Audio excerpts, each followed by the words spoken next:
Hey, you guys, welcome back to the channel. My name is Steven, accompanied by Queen Taylor, and I'm really excited to bring you something unique, something you might not have even thought about. And it's very interesting because we were driving around and I noticed this clock, and it wasn't on a supermarket, but I was like, that's an odd place. And it actually kind of, when we get into the video, you're going to see it. It looks like this. And I thought it was really weird. And guess what? The overlords of the internet was hearing us talk about this. Always. And lo and behold, we get this, why do UK supermarkets have clock towers pop up?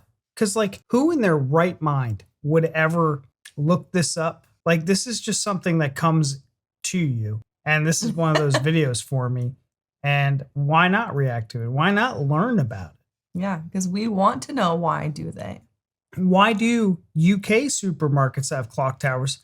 But I'm about to break your guys' brain. Why does the US have clock towers?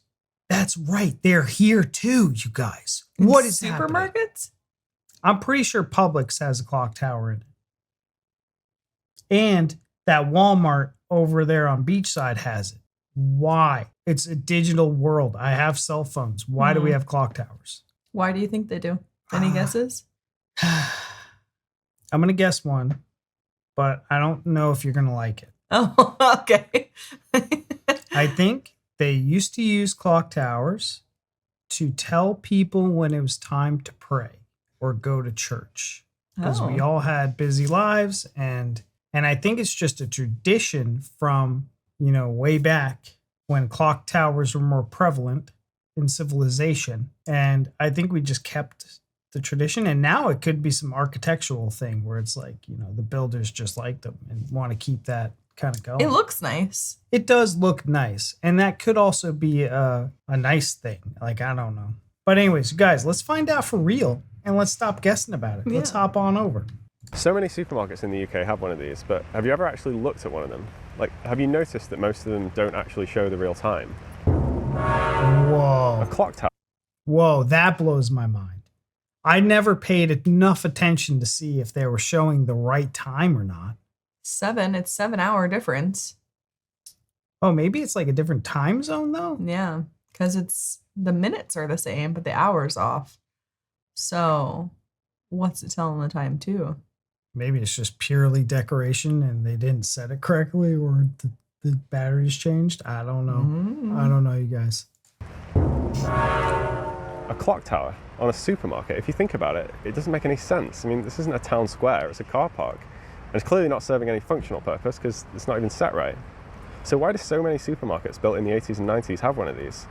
And is it just a coincidence that that's also the time the supermarkets basically took over our country? Interesting. Our story starts in 1964. Ooh. If I ask you to imagine what a supermarket should look like, you'll find it pretty easy because you've seen hundreds of them. But when they were designing Britain's first edge-of-town supermarket in Nottinghamshire, it was a blank slate.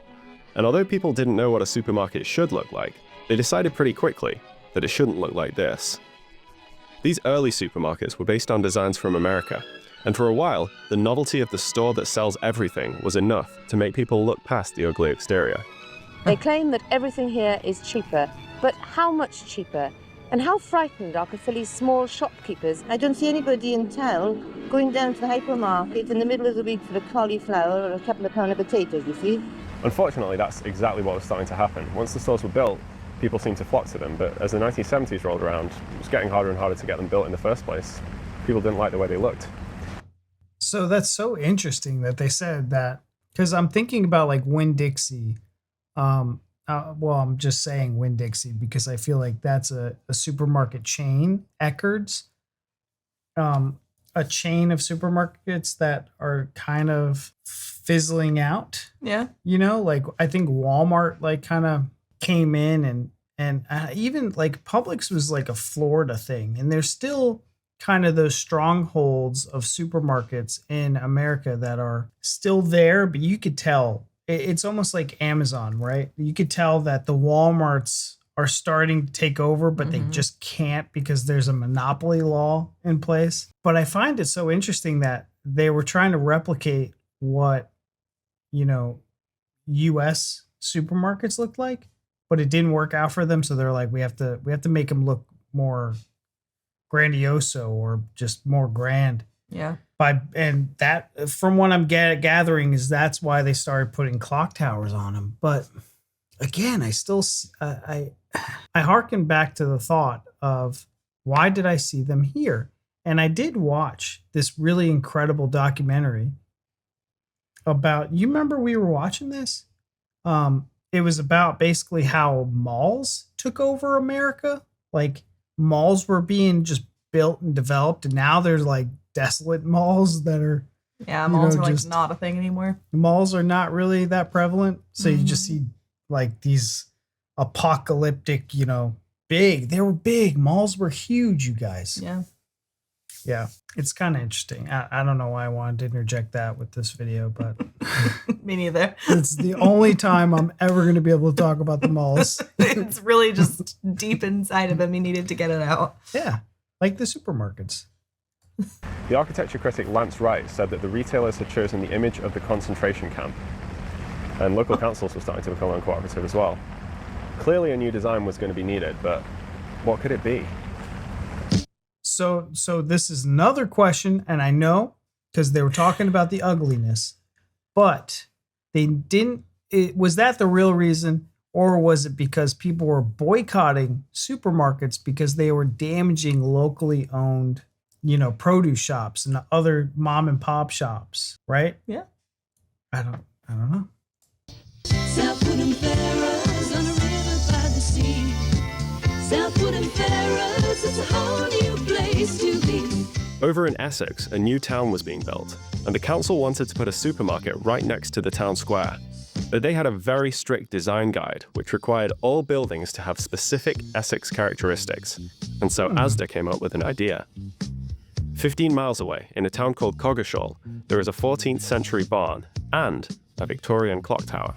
I haven't found solid proof that this is where they got the idea, but these two buildings are suspiciously similar to their final design. Oh, wow. This was the first supermarket that looked like this, and now the clock tower makes sense. It's next to a town square, so it fits in perfectly. It's sick. It still wasn't working when I went there, but still, Asda was onto something here. Turns out if you want to design a supermarket that fits into a local area, you've got to go out, do your research, find some local references, build something that really fits. So is that what they did? A design that was tailor-made for one community became a template that was pasted across the nation. The original reason for the clock tower was forgotten, and the design became known as the Essex Barn style. By 1979, Asda was using the South Wood and Ferrers store to try and cast off the image of the ugly supermarket. If you're of the opinion that a superstore means an eyesore, we hope the evidence from South Wood and Ferrers will make you think twice. By the mid-90s, supermarkets had taken over retail. This design had served its purpose, and so it was done away with, in favor of designs that are easier and cheaper to mass produce. More recent supermarkets occasionally have clock towers, but that's just because it's kind of an expected thing now. Supermarkets sometimes have clock towers.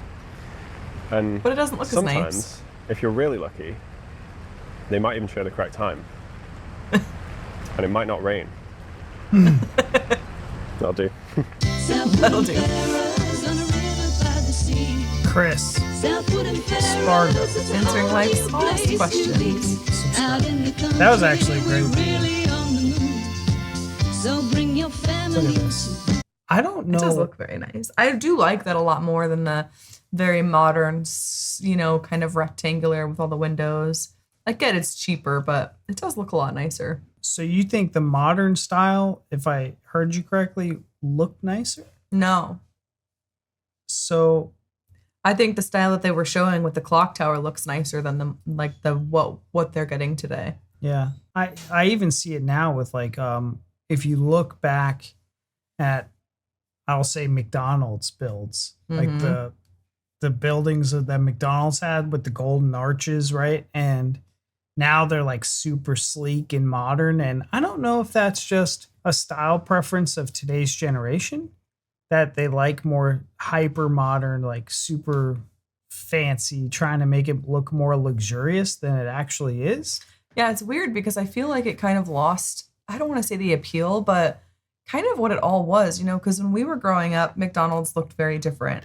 Yeah. Every McDonald's had the playground. You'd go, you'd go as a family. The kids would play in the play area. You'd eat your food. It was like a very standard, typical thing. And now it's very rare to find a McDonald's that even has one of those. Yeah. And they're just kind of mass produced, cookie cutter, just like stamp and repeat the same kind of, they look, let's be honest. Everybody eats McDonald's, but the food is shit.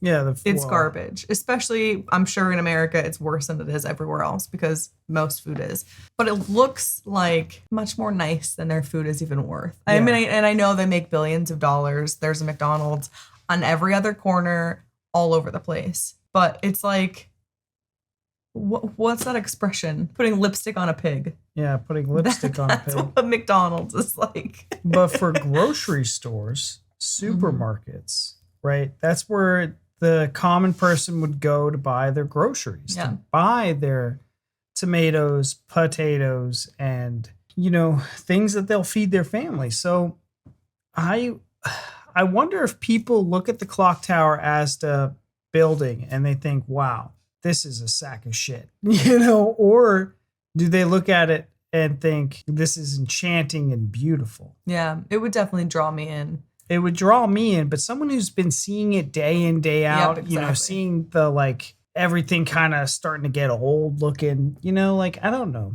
Does it still have that charm? Leave down in the comments. Let us know if you have one of these clock tower supermarkets in your town or wherever you may live. And let us know if that's something that you thought about. Is that even something that crossed your mind? Also, let us know if you know why the time is never right. Because I do think it's bizarre. In the instance that he showed the first time, it was exactly 7 hours off. The minutes were the same.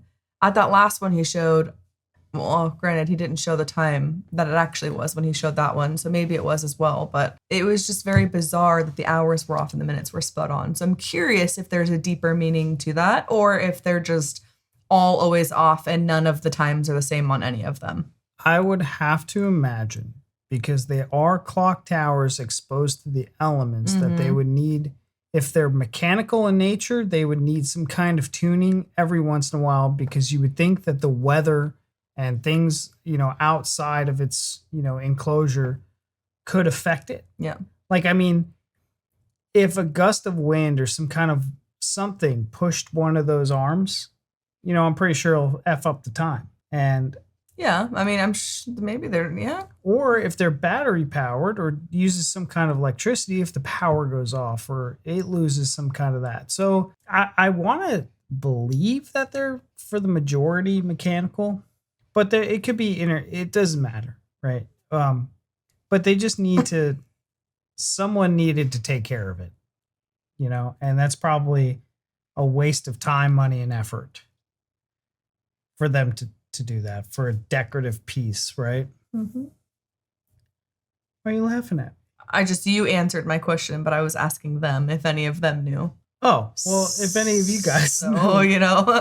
I don't know why, but this was the most interesting video I've watched. I can see that. Yeah. It's 4 minutes long and somehow ours is 39. I was super stoked about this. I get jazzed up. It is very intriguing. I'm curious. I would like to see some more of his other stuff because I like his answering the small questions, because that's the stuff that you think about that make you go, that's interesting. You know what I love about this creator, Chris? It's almost like, everybody does this where they have that dumb, stupid thought. They're like, why? Oh, why? The curiosity, and he's like, I'm going to make a YouTube video about this. You could be like, I wonder how this pen was created.